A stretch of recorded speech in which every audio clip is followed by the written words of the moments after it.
person who made it to the U.S. Supreme Court who wasn't a judge first was William Rehnquist. He was appointed by President Nixon in 1971, the late Chief Justice. That worked out pretty well, and I think that's going to be the argument offered by her supporters here, Kagan's supporters. They're going to say, so what? She knows constitutional law.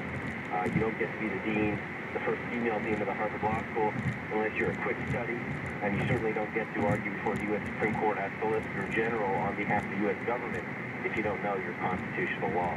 Andrew, one of the reasons she was picked is she is able to bring differing sides together, and I guess one of the theories or one of the hopes is that she can corral some of the more moderates on the court to come to her side. Obviously, the swing vote, it's like, as they say, Judge Kennedy's world that we just live in, right? Well, yeah, and that's been my argument. I wrote about that last night, that with first of all, the president, right, fancies himself to be a consensus builder. He fancies himself, whether he's talking about the law or politics, to be able to try to bring people together.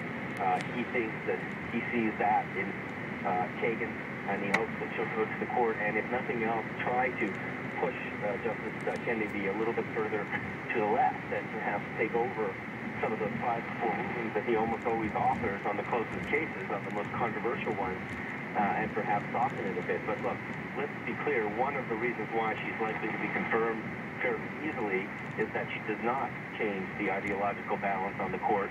She replaces a liberal Justice Stevens, the oldest justice. She's the youngest justice if she gets confirmed, and you know, the president hopes, I suppose, that she's as liberal as he was, so as Justice Stevens was. So